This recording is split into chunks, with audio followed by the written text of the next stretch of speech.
Good morning to day 2 of Pokemon camp. I have one on the couch, and I'm really glad that we actually added in creative writing because it's allowing me to go back and teach some things before school starts that will help them better when school does start back, right?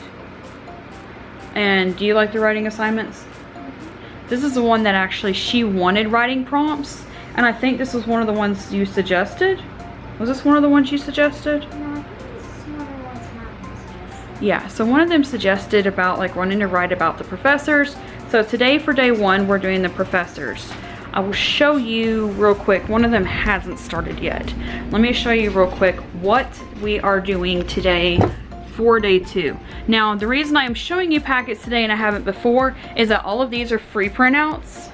They're not actually connected to any specific copyright other than it's available on allfreeprinting.com and other websites like that. But let me run you through day 2 real quick. So for day 2's writing assignment, like again, all I did was I found free printable writing prompts and I printed out, I downloaded a sheet and there were 4 of them in there.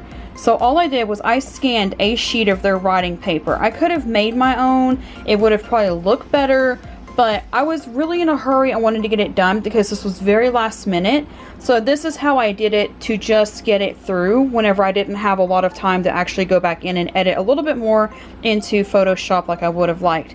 But I took the cards, I divided them up into 4 pages, and then I took a piece of their writing paper and just scanned it. If it would have taken more time, I would have taken like a finely sharped and done it, or I would have just made writing lines on Photoshop, which I could have done that very easily.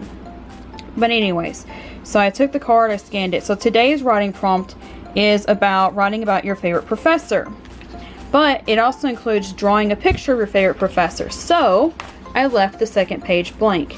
The second page today for their spelling writing is a word search, and this is from season 1.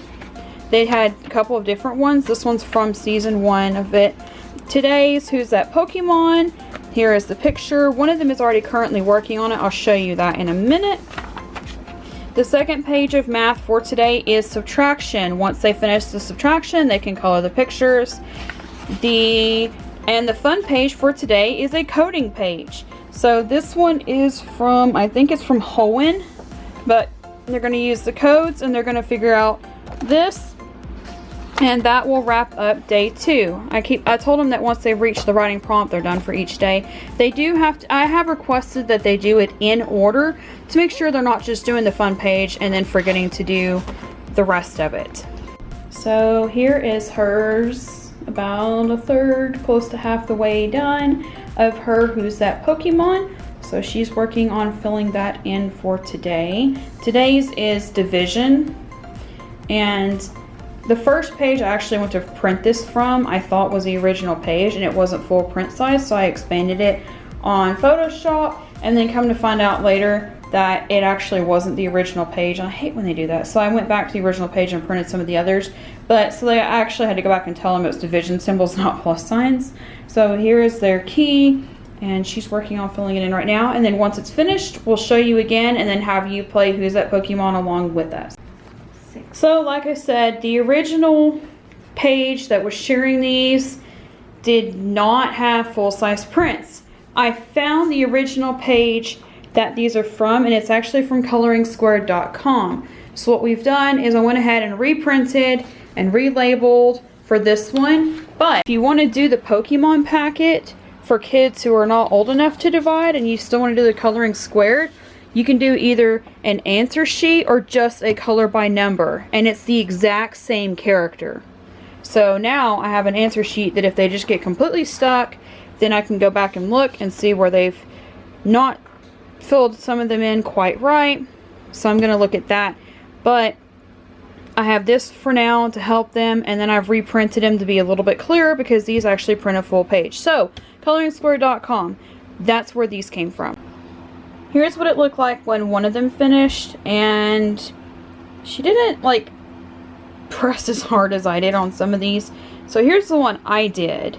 So here's where she finished it, and she didn't quite like press really hard like I did. Like I emphasize on the darker colors to push harder on the color pencils, and she didn't. She prefers to shade with them. And we use erasable color pencils for stuff like this to make sure we get the right ones. So here's where I shaded really dark on the black, and I outlined with a Sharpie. So let us know in the comments, can you guess who is that Pokemon? It is dinner time, and tonight we are having tacos. That's for tomorrow night. But tonight we're having tacos.